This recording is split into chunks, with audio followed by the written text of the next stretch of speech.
Hello students, welcome to my channel mathematics studies. आज हम BA BSc 6 semester की book real and complex analysis के chapter number 6 के exercise 6.2 का lecture 6 देखेंगे। एंड आज का हमारा topic is all about inverse points. ठीक है, अब इन्वर्स पॉइंट में सबसे पहले हम इसकी डेफिनेशन देखेंगे कि इन्वर्स पॉइंट किस तरीके का होगा। Inverse point with respect to a circle, WRT मतलब विद रिस्पेक्ट टू। ठीक है, हमें देखना है इन्वर्स पॉइंट सर्कल के रिस्पेक्ट में। इससे रिलेटेड ही एक थ्योरम भी है, फिर हम वो भी करेंगे। पहले हम ये देखेंगे। ठीक है, अब सर्कल के रिस्पेक्ट में देख रहे हैं तो हमने एक सर्कल ड्रॉ कर लिया है। ओके, अब हम क्या कर रहे हैं, इसके अंदर हमने एक सेंटर ले लेना है O। ठीक है, अभी मैं बताऊंगी कि इन्वर्स पॉइंट कौन से होंगे। पहले हम डायग्राम ड्रॉ करेंगे। हमने एक सेंटर ले लिया O, कोई यहाँ पे पॉइंट है A, कोई यहाँ पे पॉइंट है B। ठीक है, सेंटर लिया O, कोई एक पॉइंट यहाँ पे है, कोई एक पॉइंट यहाँ पे है। ठीक है, यहाँ पे Z है Z0, यहाँ पे Z है A, यहाँ पे Z है B। Z वही हमारा कॉम्प्लेक्स चल रहा है, क्योंकि कॉम्प्लेक्स के बारे में पढ़ रहे हैं चैप्टर 6 के अंदर, तो हमारे वही वैल्यू चल रहे हैं। ब्रैकेट में इस तरीके से लिख सकते हैं Z0 A B, मतलब ये डिस्टेंस दे रखा है। ये यहाँ पे Z0 है, यहाँ से यहाँ का A, यहाँ से यहाँ का B। ठीक है, ये बोला है इन्होंने, ध्यान से सुनना, कि जो ये दो पॉइंट्स हैं A और B, इनको हम इन्वर्स पॉइंट बोलेंगे सर्कल के विद सेंटर Z0, जब जो हमारा ये सारे के सारे पॉइंट है वो कोलिनियर होंगे। कोलिनियर का मतलब क्या होता है, ऐसे पॉइंट जो एक ही लाइन पे लाई करते हैं। एक ही लाइन पे लाई करने वाले पॉइंट्स को कोलिनियर पॉइंट्स बोलते हैं, कोलिनियर हैं। और वो इस तरीके की वैल्यू को सेटिस्फाई करेंगे कि मतलब OA प्रोडक्ट अगर हम OB के साथ कर दें तो हमारा आंसर R² आ जाए। ठीक है, ध्यान से सुनो। और जो R है वो क्या है, इसकी रेडियस है, मतलब जो डिस्टेंस यहाँ से यहाँ तक का है ना सर्कल का, यहाँ से यहाँ तक का, वो हमारा R है, रेडियस। ठीक है, इन्होंने इस तरीके से ले रखी है ये वैल्यू। देखो, ये कम है, ये ज़्यादा है, मतलब ये इस तरीके से देखो, इतनी पूरी R है, तो जितनी ये कम ले रखी है उतनी ही यहाँ से ये थोड़ी ज़्यादा ले रखी है। मतलब क्या है कहने का, कि जब हम इसके और इसके प्रोडक्ट करेंगे तो R² आएगा। ठीक है, तब हम A और B को क्या बोलेंगे, ये हमारे क्या है, इन्वर्स पॉइंट। देखो, हमें दो पॉइंट्स दे रखे हैं, 2 पॉइंट्स A एंड B। ये तो Z इक्वल्स टू A पे है और ये Z इक्वल्स टू B पे है। इनको हम कब बोलेंगे, are said to be inverse point. कब बोलेंगे हम इन्वर्स पॉइंट इनको, of a circle with respect to inverse point with respect to a circle, जब हम सेंटर हमारा Z इक्वल टू Z0 होगा, रेडियस हमारी R होगी, और जो हमारे पॉइंट होंगे OAB वो क्या होंगे, कोलिनियर होंगे। और ये इस वैल्यू को सेटिस्फाई करेंगे कि OA की प्रोडक्ट OB के साथ R² है, तब हम A और B को क्या बोलेंगे, इन्वर्स पॉइंट। वैसे तो ध्यान ही रखनी है बात हमें, कि हमारे पास देखो, हमने स्टार्टिंग कैसे करी थी, हमारे पास एक सेंटर था, हमने एक पॉइंट A लिया, एक पॉइंट B लिया। मेन बात निकल के क्या आई, कि जब इसकी प्रोडक्ट और इसकी प्रोडक्ट हम कर रहे हैं, जब हम इसकी प्रोडक्ट OA की और OB की प्रोडक्ट कर रहे हैं, तो हमारा आंसर रेडियस के स्क्वायर के इक्वल आ जाए, तो उन पॉइंट्स को हम क्या बोलेंगे, इन्वर्स पॉइंट। सर्कल की बात कर रहे हैं, inverse point with respect to a circle. ठीक है, तो हमें पता है अब जो हमारा ये पॉइंट्स हैं Z0 A B, मतलब जो ये हमारे पॉइंट्स हैं वो सारे के सारे क्या हैं, कोलिनियर हैं। Since Z0 A B are collinear. Collinear का मतलब एक ही लाइन पे है। अगर आपसे कोई डेफिनेशन पूछ रहा तो आप इतनी बताएंगे। आगे इससे रिलेटेड थोड़ा कंसेप्ट देखेंगे हम, कि क्योंकि हमें पता है ये हमारे क्या कोलिनियर हैं। अगर ये कोलिनियर हैं, एक ही लाइन पे हैं ये पॉइंट और ये पॉइंट, तो एंगल भी तो हमारे सेम होंगे। एंगल हमारे क्या होंगे, सेम होंगे। एंगल को हम यहाँ पे आर्ग्यूमेंट बोल देंगे। एंगल और आर्ग्यूमेंट का एक ही मतलब है, कोई दिक्कत नहीं है। ठीक है, तो हम उसको ये बोल देंगे। उससे पहले एक छोटी सी और बात बता देती हूँ मैं, कि जो OA और OB है वो किस तरीके से है। OA की वैल्यू क्या है हमारी, A माइनस Z0। यहाँ पे हम मैग्नीट्यूड लेके चलेंगे। ठीक है, हमारा क्या हुआ, A माइनस Z0। OB की वैल्यू क्या होगी, B minus Z0। Equals to R square. Theorem में यूज़ होगा इसका ही, नेक्स्ट थ्योरम जब हम करेंगे ना अभी उसमें यूज़ होगा, तो ये हमें ध्यान रखना है, कुछ नहीं है, बस वैल्यू निकाल रखी है। तो हमारा ये हो गया। अब वापस से आते हैं कि कोलिनियर हैं तो जो हमारे एंगल्स होंगे ना पॉइंट के वो सेम होंगे, मतलब जो हमारे आर्ग्यूमेंट होगा वो क्या होगा, सेम होगा। मतलब argument of A minus Z naught का इक्वल होगा argument of B minus Z naught के। क्यों इक्वल होगा, क्योंकि हमें पता है जो पॉइंट्स है वो कोलिनियर है तो एक ही लाइन पे होंगे। और एंगल क्या बनेगा उसमें, वैसे तो हमारा कोलिनियर है तो हमारा एंगल क्या बन जाएगा यहाँ पे, जीरो वाला। ठीक है, तो ये हमारे क्या होंगे, सेम होंगे। अगर हमारे इस तरीके का हो ना तो इसको हम ऐसे भी लिख सकते हैं, जैसे अगर हम कॉन्जुगेट ले लेंगे तो बाहर माइनस आ जाता है प्रॉपर्टी के according, B minus Z naught. ये अभी तक आया नहीं है आपका, तो आप लर्न कर लेंगे। एक प्रॉपर्टी और लगेगी आर्ग्यूमेंट की यहाँ पे, वो भी हम देख लेंगे। ठीक है, तो हमारा ये आ गया कि आर्ग्यूमेंट ऑफ, क्योंकि कोलिनियर है तो इनके एंगल सेम होंगे। और इसको हम इस तरीके से लिख सकते हैं। फिर हमने ये उठाया और ये उठाया, ये हमने दोनों उठाए तो इधर आके प्लस हो गया, इक्वल्स टू में जीरो आ गया। तो argument of A minus Z naught plus argument of B minus Z naught का कॉन्जुगेट इक्वल्स टू हमारा क्या हो गया, ज़ीरो हो गया। ठीक है, अब हमारी जो आर्ग्यूमेंट है ना उसकी एक प्रॉपर्टी और होती है, जैसे लॉग की प्रॉपर्टी नहीं होती है, log m plus N log m n, similar argument की भी प्रॉपर्टी होती है कि argument of m plus argument of n equals to argument of m n। ठीक है, तो यहाँ पे हम क्या कर देंगे इस तरीके से, यहाँ पे इसको argument of a minus Z naught into में बी माइनस जेड नोट का कॉन्जुगेट इक्वल्स टू में जीरो।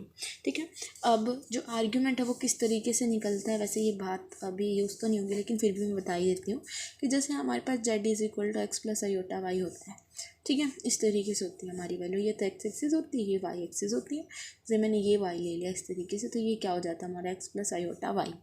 ठीक है, ये मैंने कोई भी आर्ग्यूमेंट ले लिया थीटा, हम टेंजेंट थीटा निकालते थे, वो किस तरीके से होता था हमारा, जैसे टेंजेंट थीटा निकालूँ तो मेरा क्या हो जाएगा, P by B that is Y by X. तो थीटा आ जाता था tangent inverse Y by X. तो ये होता था हमारा आर्ग्यूमेंट। जनरल इन्फॉर्मेशन है कि आर्ग्यूमेंट हमारा इस तरीके से निकलता है अगर हमारा कॉम्प्लेक्स पार्ट हो। यहाँ पे यूज़ नहीं है, बस वैसे बताया आपको। ओके, तो हमारा ये हो गया। हमने अभी तक क्या किया, डायग्राम बनाया था, ओ ए और बी की प्रोडक्ट अगर होगी तो आर स्क्वायर हो गया, उसको हम इन्वर्स पॉइंट बोलेंगे। फिर हमने इसकी वैल्यू रखी, फिर हमने बोला कि क्योंकि ये कोलिनियर है तो इनके एंगल सेम होंगे। इसको हम इस तरीके से लिख सकते हैं, इसको इधर ले आए तो प्लस का हो गया, argument of this plus this equals to argument of A minus Z naught into B minus Z naught का कॉन्जुगेट इक्वल्स टू जीरो। ठीक है, अब एक बात और ध्यान से सुनना कि अगर किसी का आर्ग्यूमेंट ज़ीरो या पाई आ जाए, अगर किसी का आर्ग्यूमेंट ज़ीरो या पाई आ जाए तो वो होता है हमारा प्योरली रियल। ठीक है, और अगर किसी का argument minus pi by two और पाई बाई टू आ जाए तो वो क्या होता है, प्योरली कॉम्प्लेक्स। ठीक, अगर हमारे किसी का आर्ग्यूमेंट मतलब एंगल, अगर किसी का एंगल जीरो और पाई आ जाए तो वो होता है प्योरली रियल, और किसी का argument minus pi by two और पाई बाई टू आ जाए तो वो होता है प्योरली कॉम्प्लेक्स। यहाँ पे हमारे किस तरीके का ये वाला है, तो हमारा क्या हो गया, प्योरली रियल।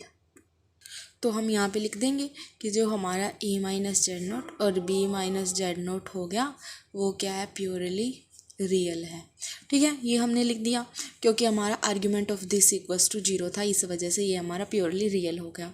अगर ये चीज़ मेरी प्योरली रियल हो गई ना, ध्यान से सुना, अगर ये प्योरली रियल है तो इसके ऊपर कॉन्जुगेट है तो उसका कुछ फ़र्क नहीं पड़ेगा, क्योंकि कॉन्जुगेट का मतलब क्या होता है कि वो अयोटा को माइनस अयोटा में चेंज कर देता है। अगर ये पार्ट मेरा रियल है, मतलब जेड नोट कुछ इस तरीके का होगा, सिर्फ और सिर्फ जैसे 3 + 0 अयोटा टाइप का होगा, तो इसमें तो ये तो ख़त्म ही है, मतलब जेड नोट की वैल्यू क्या आपके पास 3 हो। ठीक है, इसका मतलब तो ये हमारे सिर्फ रियल पार्ट हैं। अगर ये रियल पार्ट हैं तो इसको हम इस तरीके से लिख सकते हैं कि इन दोनों की प्रोडक्ट जैसे आर स्क्वायर थी, तो हमारा इसको हम इस तरीके से लिख सकते हैं ना कि A minus Z naught B minus Z naught, इसका प्रोडक्ट क्या आ गया, आर स्क्वायर। ठीक है, तो इस तरीके से आया है हमारा ये वाला पार्ट कि हमने किस तरीके से निकाला है, इस तरीके से निकाला है कि अगर ये हमारे प्योरली रियल है तो इन दोनों की प्रोडक्ट हमारी क्या आ जाएगी, आर स्क्वायर, और इसी को हम क्या बोलते हैं, इन्वर्स पॉइंट। फिर कुछ डिडक्शंस हैं हमारी। ठीक है, अगर हमने क्या ले लिया, जैसे जेड नोट को ज़ीरो ले लिया।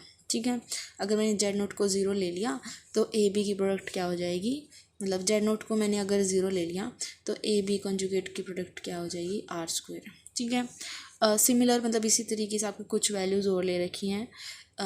वो भी आप कर लेंगे कि अगर हमारा जो Z1 और Z2 टाइप के पॉइंट हैं, अगर वो इन्वर्स पॉइंट हैं mod of Z equal to R equation के, mod of Z equal to R equation का मतलब भी हमारा यही है। देखो कैसे, Z क्या होता है x प्लस आयोटा वाई, इसका मोड है। इसका मोड किस तरीके से ओपन होगा, X square plus Y square type का। ये क्या है, x माइनस जीरो का स्क्वायर वाई माइनस जीरो का स्क्वायर, इस टाइप की इक्वेशन है ना ये, और इसका अंडर रूट, और ये इक्वल्स टू क्या हो गया, आर स्क्वायरिंग कर दो, क्या बन गया, X square plus Y square equal to R का स्क्वायर। इसका मतलब ये किस तरीके की इक्वेशन बन गई, सर्कल की इक्वेशन बन गई, और इक्वल टू आर स्क्वायर भी आ गया। इस तरीके की फॉर्म बन जाएगी ये हमारी, ठीक है। तो इसका मतलब सर्कल की इक्वेशन ही होता है मोड ऑफ जेड का मतलब। ये बात मैंने पहले भी अच्छे से बता रखे हैं कि जेड को हम एक्स प्लस आयोटा वाई लिखते हैं, इसका मोड ओपन करेंगे तो इस तरीके से होगा, दोनों साइड स्क्वायरिंग करते ही हमारी ये सर्कल की इक्वेशन होती है। इस वजह से लिख रखा है कि Z1 Z2 अगर इन्वर्स पॉइंट है इसके, तो हम किस तरीके से लिख देंगे, Z1 Z2 का conjugate equals to R square. ये इन्वर्स है ना एक दूसरे के। सिमिलर अगर जैसे ये हो जाए, मतलब इसमें फिर जो Z2 है अगर ये एक दूसरे के इन्वर्स है तो हम ऐसे नहीं लिख देंगे इसको 1/Z1, क्योंकि एक दूसरे के इन्वर्स हैं। तो इस तरीके से भी इसको लिख सकते हैं। उसके बाद अगर मेरा Z 0 है, मतलब एक पॉइंट अगर मेरा 0 है तो उसका इन्वर्स क्या होगा, Z इक्वल्स टू इन्फिनिटी। अगर 0 है तो उसका इन्वर्स क्या होगा, इन्फिनिटी होगा। Z1 है तो इसका इन्वर्स क्या होगा, 1/Z1 का बार होगा, मतलब इसका भी बार हुआ होगा, लेकिन 0 पे बार का कुछ फ़र्क नहीं पड़ता। 1/0 का बार क्या होगा, 1/0, 1/0 क्या होगा, इन्फिनिटी। तो इस तरीके से हमने ये वैल्यू निकाल रखी है। सारी डिडक्शन भी करा दी थी, ये भी करा दिया। कंसेप्ट अगर आपकी आई तो कंपलसरी क्वेश्चन में सिर्फ इन्वर्स की डेफिनेशन आएगी, इतना भी लिख देंगे तो भी इनफ है। ये लिख देंगे तो बहुत अच्छा है, ये तो बिल्कुल लिखना ही नहीं है, तो बस मैंने वैसे बता दिया था। अगर आप एग्ज़ाम में आ जाए तो इतना कराना, ठीक है, डिडक्शन नहीं करके आनी है। अगर स्पेशली उन्होंने बोला कि जेड नोट 0 है तो ये कैसा है, ये प्रूव करके दिखाओ, फिर आपको करना है, अदरवाइज सिर्फ इतना ही करके आना है, ठीक है। अब जो इसकी थ्योरम है, इससे नेक्स्ट थ्योरम दे रखे आपकी बुक में, वो करेंगे। देखो थ्योरम क्या दे रखी है सबसे पहले कि if alpha and beta are inverse point of a circle, जैसे पीछे हमने ए और बी लिया था, यहाँ पे सिर्फ अल्फ़ा बीटा दे रखा है। अगर हमारे अल्फ़ा और बीटा इन्वर्स पॉइंट है सर्कल के, then equation of the circle is this equals to K. जो के है वो 1 नहीं हो सकता और वो रियल कांस्टेंट होगा, ये हमें प्रूव करके दिखाना है। मतलब क्या दे रखा है कि अल्फ़ा बीटा इन्वर्स पॉइंट दे रखे हैं सर्कल के, तो हम ये लेके चलेंगे और उसको के इक्वल लेके आ जाना है, ठीक है। तो हमारा प्रूफ हो जाएगा थ्योरम, ठीक है। जो MDU वाले हैं ना, उनके लिए ये ज़्यादा इम्पोर्टेंट थ्योरम रहेगी बजाय कि हमारी KU के और CRSU वगैरह के लिए, ठीक है। इस तरीके के जो इन्वर्स वाले क्वेश्चन है ना, वो MDU में ज़्यादा आएंगे।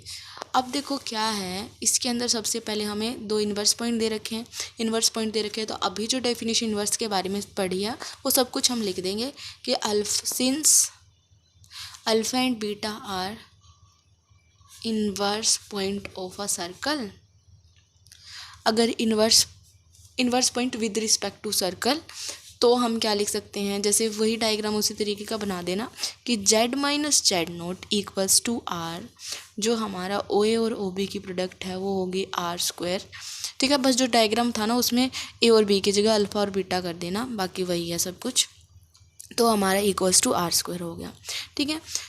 अभी तक हमें सिर्फ यही बोल रखा था कि अल्फ़ा बीटा इन्वर्स पॉइंट है सर्कल के, तो हमने इस तरीके से लिख दिया Z minus Z naught equals to R, हमने पिछली तरीका लगाया। और इन्वर्स पॉइंट की डेफिनेशन होती है कि OA और AB की प्रोडक्ट क्या हो जाएगी, R स्क्वायर, ठीक है।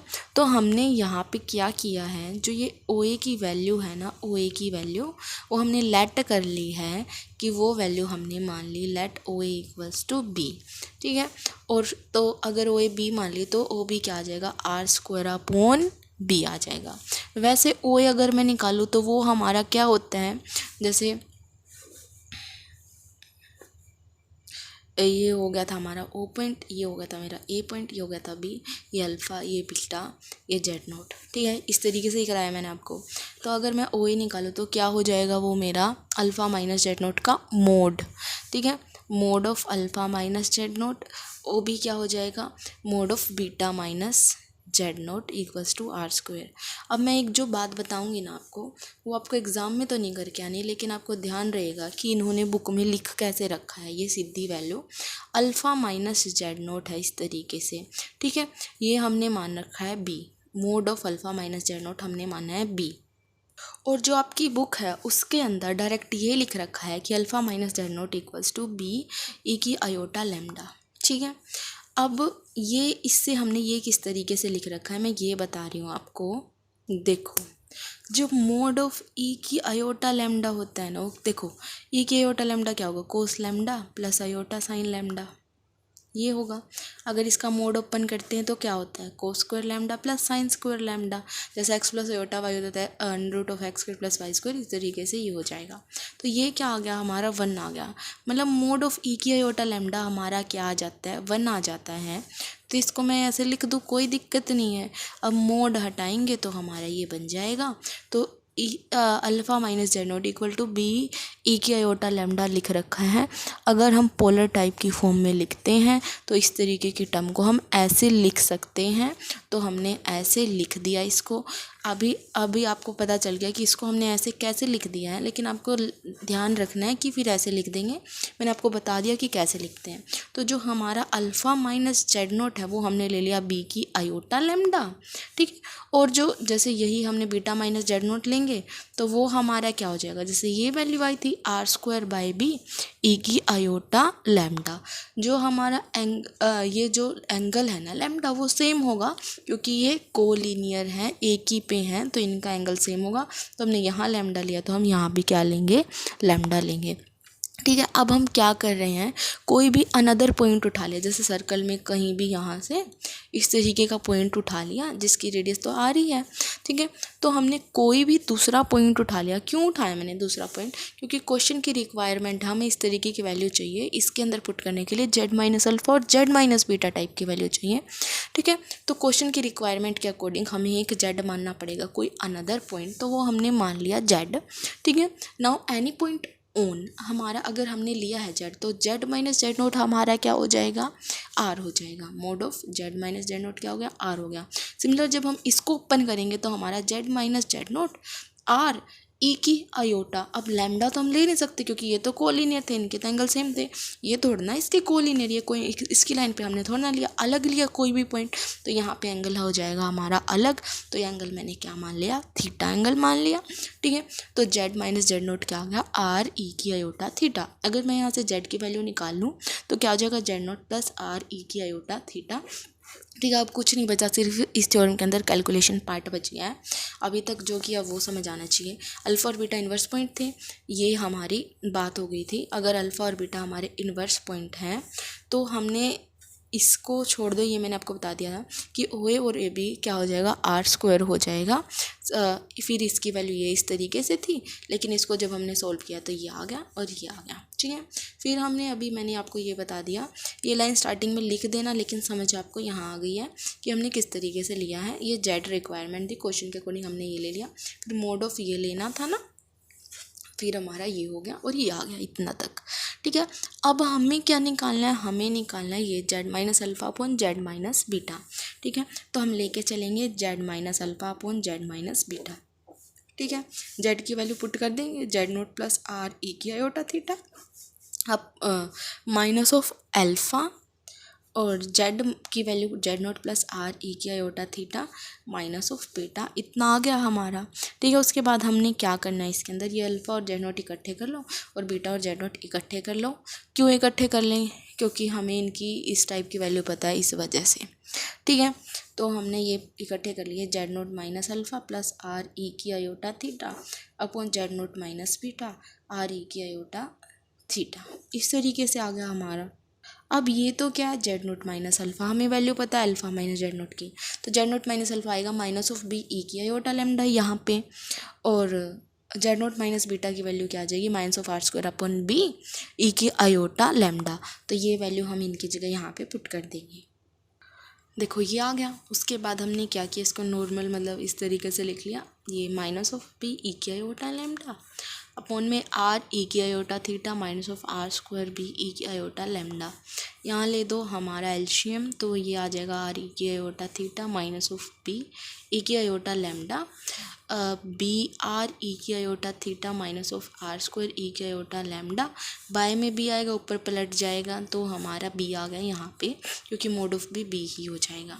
ठीक है, उसके बाद हमने क्या किया, यहाँ पे भी आर है यहाँ पे भी आर है तो आर भी कॉमन ले लिया, तो आर भी हम बाहर ले लेंगे, मोड के बाहर लेंगे तो हमारे इस तरीके से ही आ जाएगा, ये मोड ऑफ आर हो जाएगा। तो आर ई की iota lambda minus B E की iota theta minus B E की आयोटा लैम्डा अपॉन आर, तो कॉमन ले लिया बी ई की iota theta minus R E की आयोटा लैम्डा, हमारी ये वैल्यू आ गई। ठीक है, अब हम इसको क्या पुट कर देंगे, यहाँ पे के पुट कर देंगे, क्योंकि हमें इस तरीके का ही कुछ बताना है यहाँ पे।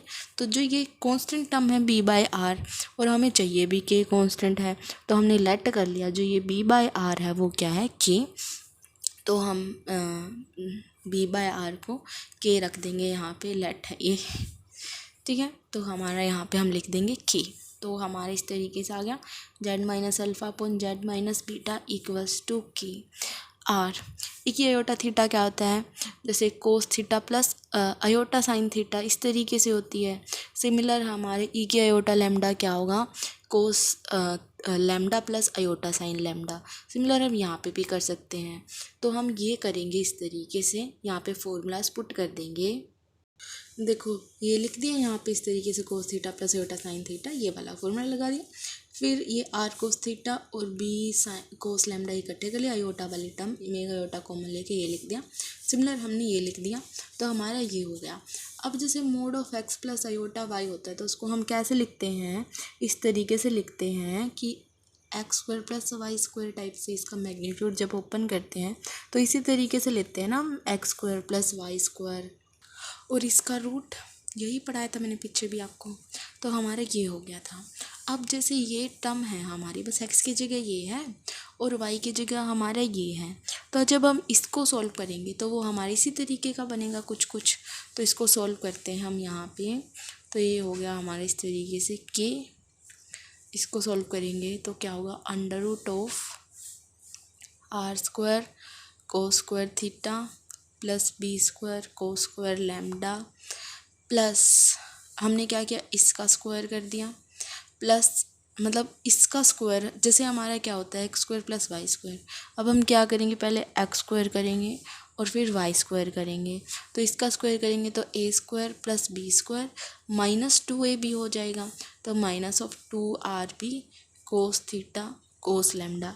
ठीक है, प्लस में अब इसके स्क्वायर की बारी, क्योंकि X square plus Y square होता है, तो क्या हो जाएगा, वो ये अंडर रूट के अंदर ही है, R square sine square theta plus B square sine square lambda minus 2br sine theta sine lambda, upon में सिमिलर तरीके से हो जाएगा अंडर रूट के अंदर B square cos square theta plus R square cos square lambda minus of 2br cos theta cos lambda, plus में B square sine square theta plus में R square sine square lambda minus में 2br sine theta sine lambda, ये आ गया हमारा इस तरीके से। ठीक है, अब हम क्या करेंगे, cos square theta R square cos square theta हो गया यहाँ पे, और यहाँ पे हो गया R square sine square theta, R square common लेंगे cos square theta plus sine square theta, तो under root of R square आ गया।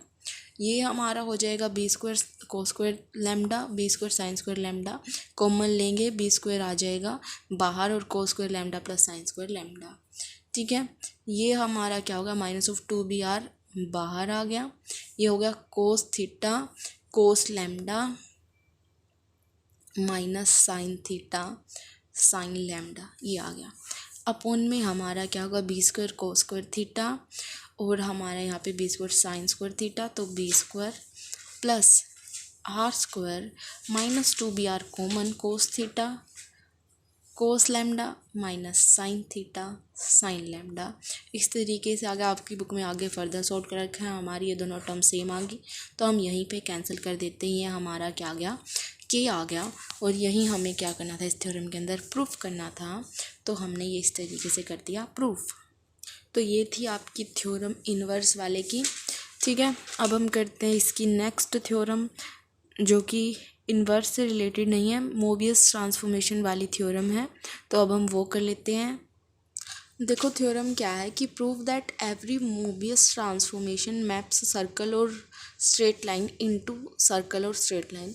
मतलब मोबियस ट्रांसफॉर्मेशन के अंदर हमारे क्या हमें प्रूव करना है कि एवरी मोबियस ट्रांसफॉर्मेशन मैप करेगी, अगर वो सर्कल और स्ट्रेट लाइन है तो वो मैपिंग भी उसकी सर्कल और स्ट्रेट लाइन में ही होगी।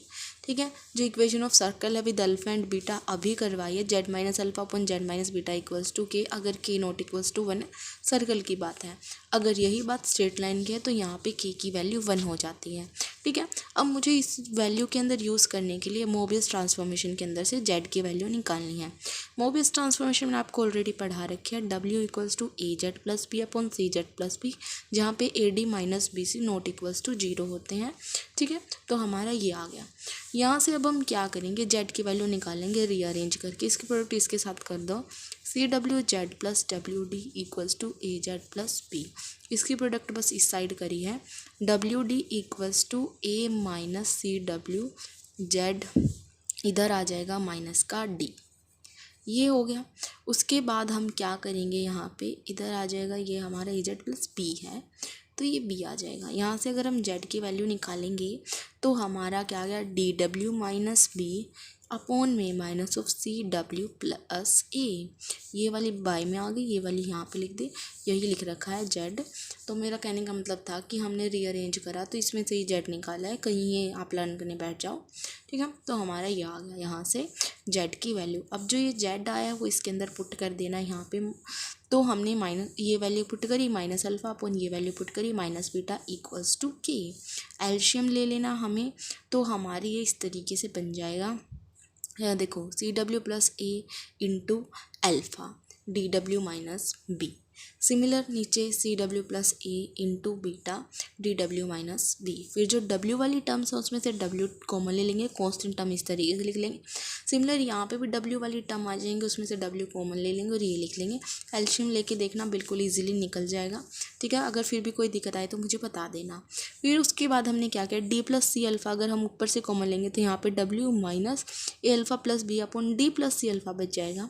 सिमिलर नीचे से अगर D plus C beta common लेंगे तो W minus alpha beta plus B upon D plus C beta आ जाएगा इक्वल्स टू के।